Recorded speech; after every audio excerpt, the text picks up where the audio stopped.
Voilà, bienvenue à toutes et tous. Heureux de vous accueillir pour cette Open Data Lunch consacrée au DMP avec un focus sur les enjeux dans les domaines artistiques. Dès à présent, je vous signale le prochain webinaire qui aura lieu le mardi 12 novembre, donc mardi prochain, à la même heure, donné par Frédéric Erard, professeur associé en droit médical et droit civil à l'UNIL, et qui sera consacré à la gestion et l'ouverture des données de santé, les bonnes pratiques d'ouverture de ces données. Comme d'habitude, ce webinaire est enregistré. Il sera disponible ainsi que les slides sur les pages Open Research Data de la HESSO. Je pense vous présenter pendant environ 40 minutes mon sujet, et puis ensuite on aura 5 minutes d'échange ou de questions si vous le souhaitez. Voilà, je vais partager mon écran et ma présentation de cette manière en espérant que vous ne voyez pas le mode présentateur. Hop. C'est tout bon. C'est tout bon, merci beaucoup. C'est tout bon. Très bien, donc un petit mot aussi pour me présenter. Je m'appelle Grégory Raubert, je suis musicologue de formation et depuis 1 an et demi environ, data steward auprès du rectorat des HESSO pour les domaines artistiques, membre de la cellule de data stewardship du rectorat, dont les objectifs sont de faire un état des lieux de l'Open Research Data, de l'ouverture des données de la recherche par domaine de la HESSO, de voir quels sont les défis, les besoins et de quelle manière on peut mettre cette nouvelle pratique de recherche en œuvre, cette ouverture des données de la recherche qui s'inscrit de manière plus générale dans le cadre de l'open science et qui est de plus en plus demandée par des bailleurs de fonds de la recherche, comme le Fonds national suisse, et par des éditeurs qui demandent que des matériaux de recherche produits dans le cadre de projets de recherche financés par de l'argent public soient mis à disposition de la communauté, ce qui permet également de garantir la transparence et l'intégrité de la recherche, la possibilité de valider ou de revalider des résultats de recherche, d'augmenter aussi la visibilité des projets en diversifiant les outputs, et éventuellement de réutiliser des données qui auraient été déjà produites par d'autres équipes de recherche à travers des processus de collecte qui peuvent être longs et coûteux. Ça, ce sont les grandes lignes de l'Open Research Data, des principes qui fonctionnent bien pour les sciences naturelles et les données quantitatives qu'elles produisent majoritairement, mais ça pose tout un tas de questions pour les sciences humaines et les arts en particulier, avec des enjeux d'ordre juridique pour les données qualitatives, notamment la protection des données personnelles et sensibles, mais aussi toute la question des droits d'auteur et de la propriété intellectuelle quand il s'agit d'utiliser des œuvres d'art, par exemple. Ça pose également des questions d'ordre épistémologique et ontologique aussi, ne serait-ce que pour définir finalement qu'est-ce qu'une donnée de recherche dans un projet de recherche-création, par exemple, dans les domaines artistiques et également quand des matériaux non numériques sont en jeu. Afin d'identifier les besoins et les pratiques à la HESSO, les data stewards ont mené des entretiens avec les parties prenantes de la recherche et dans mon cas, j'ai également interviewé 16 chercheurs et chercheuses dans le but de mettre tout ça en lumière, et nous avons produit des rapports qui sont dès à présent disponibles sur les pages Open Research Data de la HESSO, sur la page consacrée à la cellule Data Stewardship. Vous pouvez les consulter dès à présent. Il y a une introduction générale et un rapport d'enquête par domaine, sauf pour les 2 domaines artistiques dont je m'occupe, design art visuel et musique, art de la scène. Je vous indique également que vous pouvez retrouver sur Zenodo le compte rendu et les présentations de la demi-journée de réflexion et d'échange qu'on a organisée avec Constance de la Madeleine en mai dernier, avec 3 chercheurs en art de la HESSO et avec 2 projets de recherche présentés par leurs principales investigatrices, justement sur tous ces enjeux de l'open science et plus précisément de l'open data dans les domaines artistiques. J'en viens au sujet du jour, la gestion des données de la recherche, puisqu'en effet, l'ouverture des données intervient en général à la toute fin du processus de gestion des données de la recherche, de leur cycle de vie, car oui, les données ont un cycle de vie. Et penser à cette gestion des données, ça implique une réflexion sur la gestion de ce cycle de vie des données et des considérations méthodologiques qui sont data-centrées, qui sont planifiées, qui sont documentées et qui sont encore loin d'être chose courante dans la recherche en sciences humaines et en art. Mais finalement, que des données soient partagées ou non à l'issue d'une recherche, il est recommandé de prendre en compte activement la gestion des données dans les projets de recherche et une bonne planification de cette gestion. Et c'est pour clarifier tout ça qu'intervient notre fameux DMP, Data Management Plan, ou plan de gestion des données. C'est un document qui aborde les différents paramètres et les différentes étapes du cycle de vie des données et qui pose des questions essentielles à prendre en compte pour mettre en place une bonne gestion. C'est un outil de travail qui est appelé à évoluer tout au long du projet, de la planification, puis une mise à jour en cours de projet et finalement une version finale au moment de la livraison des résultats et du partage éventuel des données de recherche. Les principaux points abordés dans un DMP sont les suivants. Premièrement, la collecte des données et leur documentation, les questions éthiques, légales et de sécurité, les aspects du stockage, de la préservation des données et finalement le partage et la réutilisation des données. Certains modèles ajoutent un cinquième point qui, lui, concerne les responsabilités des membres du projet et de l'institution durant et après la fin du projet. On verra qu'on peut parler de ces informations-là dans les quatre premiers points qui constituent le DMP du FNS. Mais je pense qu'il est important d'insister sur le fait qu'il est vraiment crucial de définir les enjeux et surtout les responsabilités des différentes personnes et parties prenantes dans un projet, notamment après que l'équipe se soit dissoute à l'issue du projet. Si les données doivent être rendues accessibles, qui le fera? Si les données doivent être détruites après une certaine période de temps, qui le fera? Tout cela peut être planifié en amont au sein du DMP. Les objectifs de ce document, c'est d'amorcer une réflexion sur les pratiques de recherche, planifier la gestion des données de recherche pendant et donc aussi après un projet, anticiper certaines problématiques, qu'elles soient d'ordre technique, juridique et, comme je viens de le dire, en termes de responsabilité des membres du projet et des institutions, évaluer les coûts et les ressources nécessaires pour partager les données. Je vous informe en cela que le FNS accorde jusqu'à 10 000 francs pour la préparation à l'ouverture des données et leur archivage sur un dépôt de données FAIR. C'est une demande qui est à soumettre lors de la requête. Elle ne peut pas être soumise après coup. Et puis, le DMP permet finalement de préparer et de fluidifier la phase active du projet en termes de coordination, de définition de processus, de méthodologie, etc. Évidemment, ce DMP est un outil qui est appelé à évoluer au cours du projet. On commence avec un brouillon de DMP, puis on le met à jour. Évidemment, c'est lui qui s'adapte au projet de recherche et non l'inverse. Et c'est aussi un moyen de mettre sa recherche et les données qui sont produites en conformité avec les principes FAIR, que vous connaissez déjà sûrement,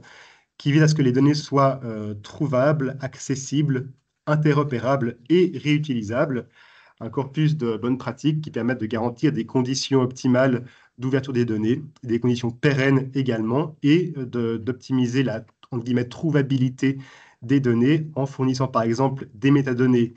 structurées et standardisées qui permettent à des machines d'accéder et de comprendre les données via des moteurs de recherche et évidemment aussi aux humains de le faire avec des métadonnées peut-être plus contextuelles comme le README file, comme on va le voir dans un instant. Le DMP nécessite une rédaction qui prend du temps, une réflexion qui prend du temps, tous ces aspects en amont d'un projet, sans avoir encore forcément de réponse claire. Ça permet néanmoins de commencer à définir les choses, d'éviter de potentiels écueils en cours de projet et de se positionner aussi de manière argumentée sur les choix qui sont faits pour la gestion et pour l'ouverture ou non des données à l'issue d'une recherche. Ça favorise une recherche intègre, raisonnée, transparente, mais aussi, comme je l'ai dit, plus efficace durant la phase active. Voilà, après ces considérations générales, je vous propose de parcourir les différentes rubriques du DMP avec une attention particulière portée aux deux premières qui soulèvent peut-être le plus de questions pour la recherche en art. Je vous présenterai aussi en cours de route certains outils et certaines ressources qui ont été développés et qui peuvent être utiles pour la gestion des données.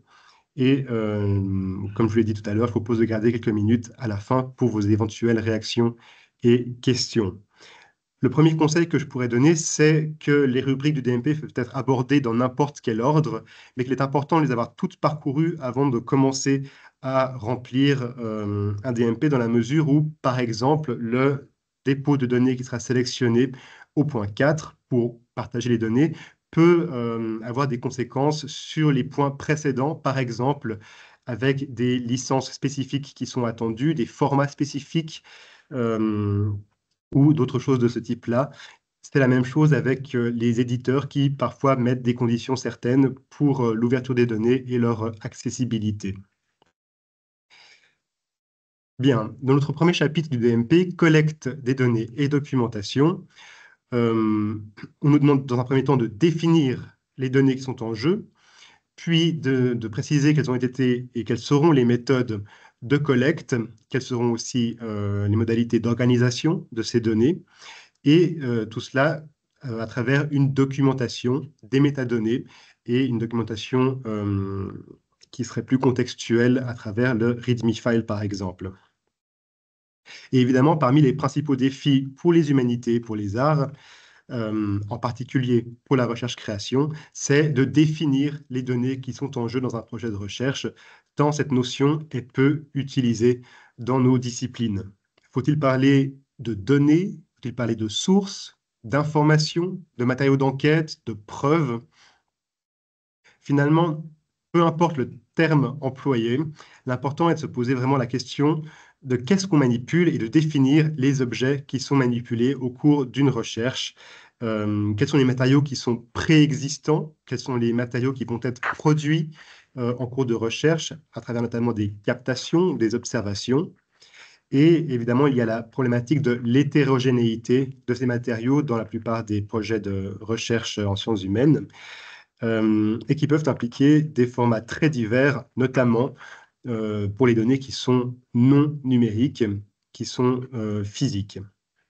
Puisqu'évidemment, quand le terme données est employé dans la plupart des documents actuellement, il s'agit toujours de manière sous-jacente de données numériques. Or, bien sûr, nous utilisons également des données physiques dans les humanités et dans les arts. Je vous donne deux définitions de données de recherche. Il en existe 1000 et chaque projet de recherche apporte sa contribution plus ou moins et spécifie les choses, la dimension épistémologique qu'il apporte à ces matériaux d'enquête. Une des définitions les plus couramment citées, c'est celle de l'OCDE, qui nous dit que les données de recherche sont des enregistrements factuels, tels que des notes numériques, des documents textuels, des images et des sons, résultant d'une recherche partiellement ou totalement financée par des fonds publics, utilisés comme source primaire pour la recherche scientifique et communément acceptée dans la communauté scientifique comme nécessaire pour valider des résultats de la recherche. Donc là, on a vraiment l'aspect d'éléments d'enregistrement, d'éléments numériques qui fonctionnent comme des sources primaires pour la recherche nécessaires pour valider des résultats de recherche. Une deuxième définition, c'est celle du groupe Guidelines de la communauté Open Science de la HESSO, qui nous dit que les données de la recherche constituent la matière première à partir de laquelle les recherches scientifiques produisent et justifient leurs résultats. Tout résultat de recherche peut être considéré comme scientifiquement fondé, doit s'appuyer sur l'analyse de données primaires et secondaires, et ce, quelle que soit la discipline scientifique considérée. Une donnée est donc toujours une information qui a été produite par une démarche méthodologique impliquant des agents humains et non humains. Toute discipline scientifique gagne donc à réfléchir sur ses propres modes de production des données, afin de ne pas confondre ces dernières avec le réel qu'elle cherche à saisir. On retrouve cette idée de matière première, mais aussi d'information produite qui est assez intéressante, puisqu'il y a vraiment une plus-value à toutes les données qui sont produites dans le cours d'un projet, donc qui sont inédites et qui ont beaucoup plus de valeur normalement à être partagées que des données qui sont préexistantes et accessibles éventuellement de manière numérique. Euh, une distinction qui est intéressante quand il s'agit de considérer l'ouverture à la fin d'un projet et dans le cas du DMP. Mais dans cette première rubrique du DMP sur la collecte des données, il est nécessaire vraiment de référencer, de documenter tous les matériaux qui sont en jeu. Il y a des questions un peu plus précises qui sont fournies par le modèle du FNS, notamment la définition en termes de type de données, du format et du volume de ce qui sera généré, et également de faire une distinction entre ce qui est produit et les données existantes qui seront réutilisées. J'ai fait un petit exemple complètement fictif de ce qu'on pourrait avoir à minima dans cette rubrique du DMP sous forme de tableau, avec d'une part une définition sommaire des données, leur typologie, les formats qui sont envisagés. On peut tout à fait imaginer avoir des formats propriétaires pour la gestion des données, leur création, leur production dans les domaines artistiques, puis une ouverture avec des formats ouverts pour garantir leur interopérabilité. Je vous laisserai prendre éventuellement connaissance des différentes catégories de données que je propose dans cet exemple totalement fictif. Mais voilà ce qu'on pourrait attendre dans cette rubrique, dans la définition des matériaux d'enquête qui sont manipulés au cours d'une recherche. Le point 2 et le point 3 concernent d'une part les méthodologies, quels sont les outils qui sont nécessaires pour produire, générer ou collecter les données, éventuellement comment elles seront organisées en termes d'arborescence, en termes de nommage de fichiers, et puis aussi une documentation de ces méthodologies, de ces données, des contextes de production. C'est tout ce qui a trait aux métadonnées, les métadonnées standardisées qui vont aussi souvent dépendre du data repository qui va être sélectionné. C'est des données assez simples finalement, comme le nom du set de données, la licence, la date de création, quelle est l'équipe de recherche, etc. Et puis le README file qui lui permet de donner des informations plus contextuelles sur la production de ces données et de quelle manière elles peuvent être réutilisées. Et je signale ici que le DMP est véritablement au cœur du réseau de documents qui peuvent être produits dans le cadre d'un projet de recherche, de la proposition initiale qui est soumise jusqu'aux publications, bien sûr, en passant par les contrats éventuels, les accords de consentement qui devraient être mis en place, et le README file qui est nécessaire dans tous les sets de données déposés sur un data repository. Et je vous signale également que nous avons mis en place avec la cellule Data Stewardship un README file, un modèle HESSO que vous retrouvez sur les pages ORD de la HESSO et qui vous pouvez paramétrer en fonction des sets de données, des projets, avec le point 3 qui lui permet véritablement de poser le contexte de production, puisque souvent l'argument qui est avancé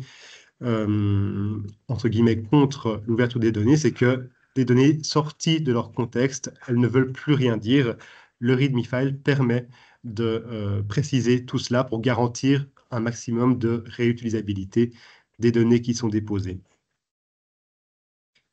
Et puis, ça, c'est une chose que je propose moi, c'est pas forcément encore répandu, mais pour toutes les données qui préexistent, pour ne pas créer de doublons, souvent les éditeurs demandent que une déclaration de disponibilité des données soit intégrée dans les annexes ou dans la bibliographie des articles qui précise de quelle manière et où les données produites, mais aussi celles réutilisées, peuvent être consultées, quelles sont les modalités d'accès, ce qui peut se révéler tout à fait intéressant quand des données sont déjà disponibles en ligne, par exemple, bien qu'elles ne répondent pas forcément à des principes FAIR et qu'elles ne soient pas déposées au sens des bonnes pratiques de l'ORD. Je pense à des collections numériques, par exemple, ou bien des sites Internet qui ne sont pas forcément pérennes, mais qui mettent à disposition des collections de données. Il est possible, pour ne pas créer de doublons, de référencer ces informations dans la déclaration de disponibilité des données. Voilà pour ce premier chapitre sur la définition des matériaux qui sont manipulés dans le cours d'un projet. Je vous propose de passer maintenant au second chapitre, le deuxième qui pose peut-être le plus de questions pour les domaines artistiques et la recherche-création. C'est tout ce qui a trait aux questions éthiques, aux questions légales et aux questions de sécurité, avec un premier point qui aborde essentiellement la question des données personnelles et des données sensibles que vous pourriez être amené à manipuler dans vos projets de recherche et qui nécessite de définir les autorisations nécessaires, les consentements éclairés nécessaires pour pouvoir collecter, utiliser et éventuellement partager des données à l'issue du projet.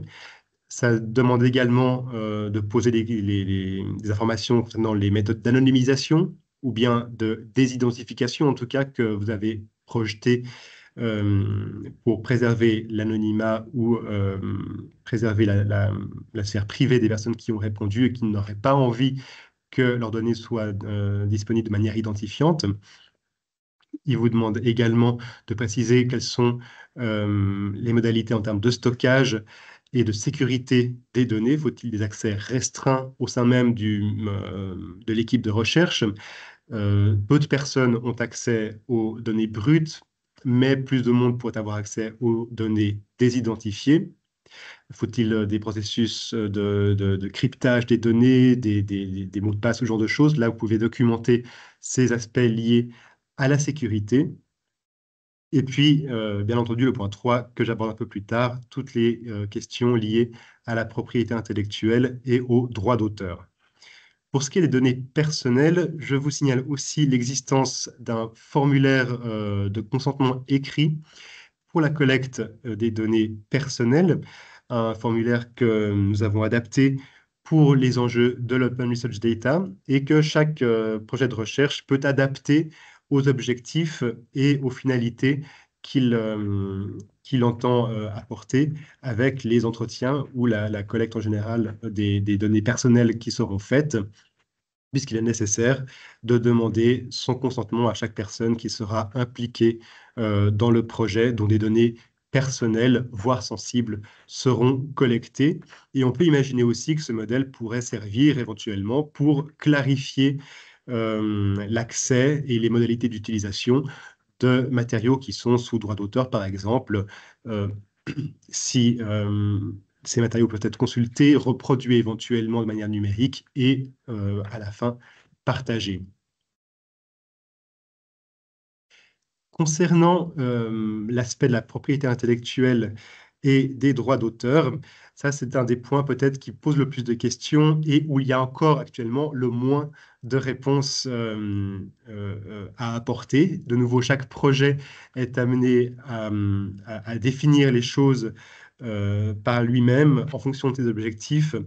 Et la première règle, si on veut, c'est vraiment de contacter chaque personne qui serait titulaire des droits d'auteur de matériaux qui seront utilisés, pour autant qu'aucune licence ne stipule les conditions d'utilisation de ces matériaux. Donc, vraiment, pour toutes les données qui préexistent, qui seront utilisées comme des œuvres d'art, si aucune licence ne spécifie les modalités d'utilisation qu'on peut en faire, alors il faut contacter les titulaires des droits d'auteur et définir avec eux ces modalités, s'il est possible de faire des versions numériques dans le cas d'objets physiques, si les données pourront ou non être partagées et sous quelle licence. Pour les données produites, là aussi, il faut clarifier des choses, notamment en termes de titularité ou de propriété au sens du Code civil, mais aussi la titularité des droits d'auteur. Euh, Là aussi, il y a encore des choses à définir. Chaque école est appelée à statuer sur la question. Et à mon avis, il est important que dès le moment où on rédige un DMP, les différentes parties prenantes de la recherche, de l'équipe du projet, mais aussi de la recherche au sein de l'institution, se mettent autour de la table pour définir clairement quels sont ces enjeux et également quelles seront les licences apportées au set de données qui devraient être partagées par la suite. Ce sont vraiment des questions assez pointues juridiques. Il y a de nombreux juristes qui sont actuellement en train de travailler sur des bonnes pratiques en la matière. On espère avoir des documents à fournir prochainement sur ces questions. Mais pour l'instant, véritablement, cette section du DMP permet de clarifier ces choses-là de la même manière qu'on peut clarifier, comme je l'ai dit avant, ces aspects des responsabilités des différentes parties prenantes au sein d'une école pour la gestion des données pendant et après également le projet. Pour l'instant, je vous signale l'existence d'un tout nouveau logigramme qui a été mis en place par Constance de la Madeleine et qui a travaillé avec des juristes pour aiguiller, pour faire un premier aiguillage sur les bonnes pratiques à adopter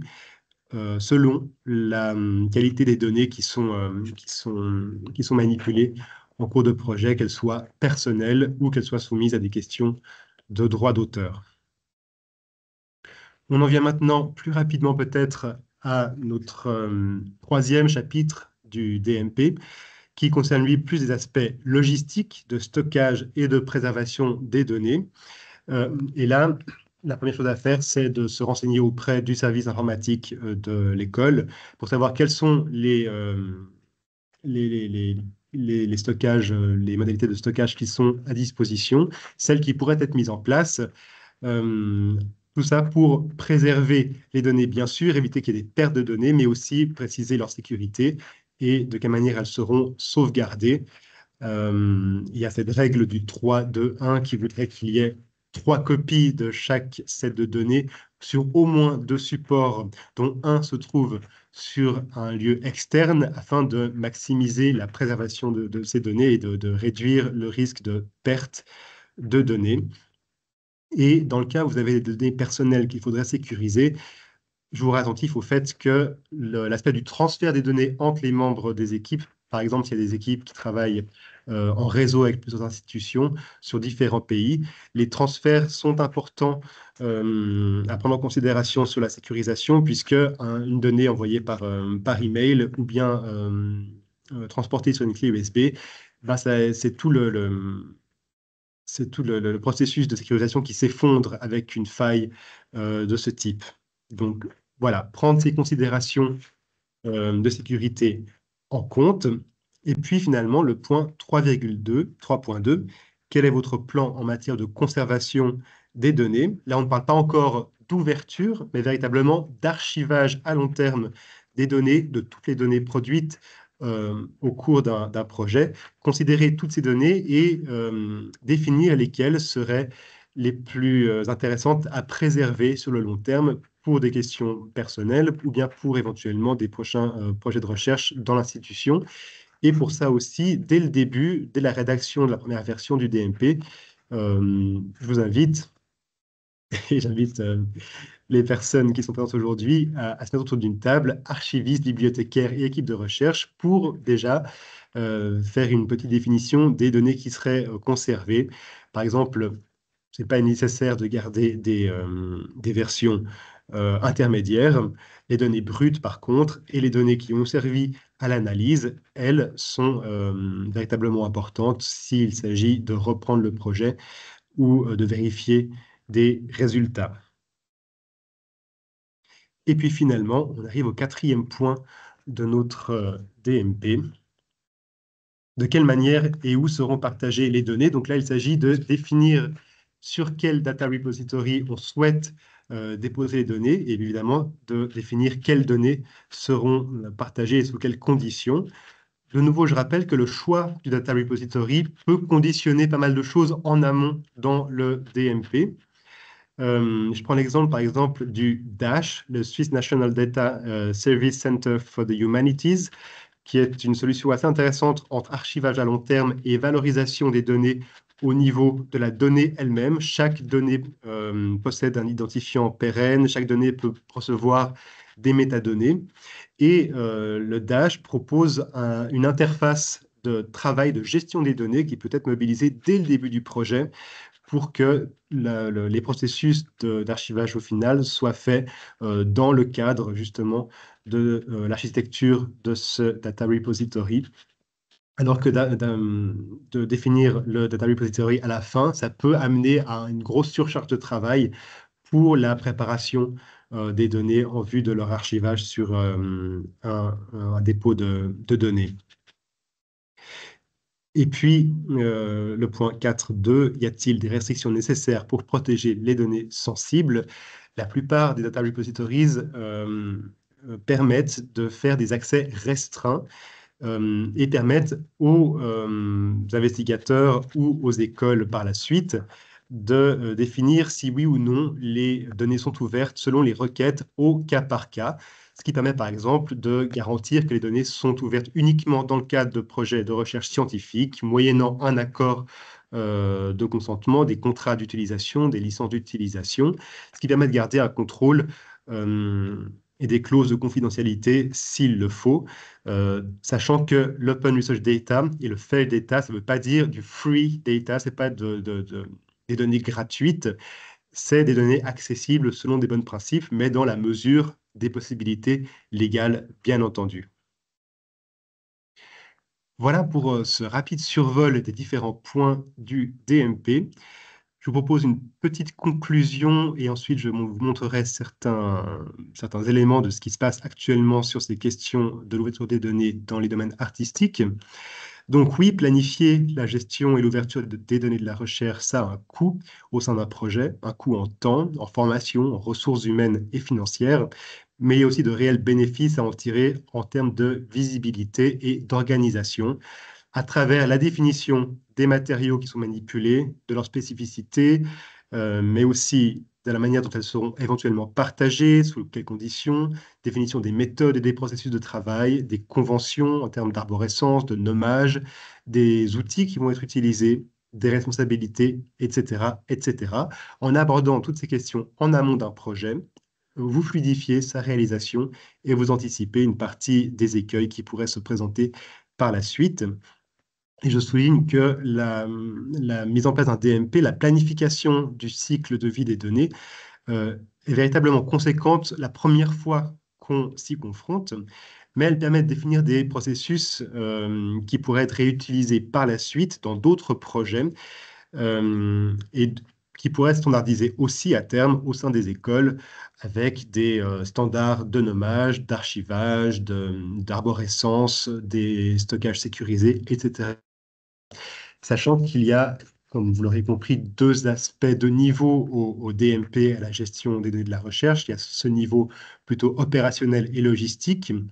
comment on fait, et puis le niveau plutôt épistémologique et ontologique, de quoi on parle, et c'est là tout l'intérêt de chaque projet qui appelle des considérations particulières et des arguments sur l'ouverture ou non, sur la création ou non de matériaux numériques qui pourraient donc ou pas être partagés par la suite. Un petit état des lieux de l'ORD dans les domaines artistiques. Donc, véritablement, l'ORD est dans son enfance de manière générale. Elle est peut-être encore plus dans les domaines artistiques. Et toutes ces questions que j'ai mentionnées en termes juridiques ou de définition sont prises à bras-le-corps par différents projets. Là, j'en ai cité quelques-uns au niveau national, donc en Suisse, dont certains commencent à livrer leurs premiers résultats, mais véritablement, ça pose des questions euh, qui sont prises à bras-le-corps et aussi des questions politiques qui, qui pourraient apporter des réponses sur des bonnes pratiques et sur des processus peut-être standardisés tout de même sur la gestion de ces données de recherche dans les domaines artistiques. Et puis, je vous ai fait une slide ressources que vous pourrez mobiliser autant que vous le souhaitez avec, premièrement, certains modèles de DMP, celui du FNS, aussi celui du RDSN Valais, et puis des DMP qui sont plus orientés vers la recherche-création, issus notamment de projets canadiens qui sont assez en avance sur ces questions-là et qui véritablement guident sur les différentes rubriques du DMP, sur le type de réponse attendue, sur les bonnes pratiques et les standards qui pourraient être mis en place pour que la gestion des données se passe de la manière la plus fluide possible, que tout ait été anticipé, sans pour autant, bien entendu, que cela corsette la recherche. Le DMP s'adapte à la recherche et bien entendu, pas l'inverse. Je vous signale aussi les pages ORD de la HESSO, où vous trouvez de plus en plus de ressources, comme j'ai pu vous les mentionner au fil de la présentation, notamment le formulaire de consentement, le README file ou d'autres ressources comme le Data Availability Statement, la documentation des données préexistantes, et puis les guidelines du projet Open Science for Art, Music and Design, piloté par Yolanda Pensa à la Haute École de Suisse italienne. Je fais aussi 3 recommandations de dépôt de données qui, à mon avis, sont pour l'instant les plus à même de recevoir des données de recherche en art. Et puis, moi, je suis à votre disposition jusqu'en juin 2025. N'hésitez pas à me solliciter pour quoi que ce soit. Voilà, un peu de pub pour les pages Open Research Data de la HESSO avec l'onglet ressources et formations où vous trouvez ces différents documents, mais aussi les webinaires qui sont donnés régulièrement sur différents aspects de la gestion et de l'ouverture des données de la recherche. Je vous remercie pour votre attention et voilà, je suis persuadé de plus en plus que ces nouvelles pratiques et nouvelles tendances génèrent des réflexions et que tout cela offre de riches opportunités qu'il s'agit d'investir et de questionner. Merci pour votre attention et je suis à votre disposition pour des questions.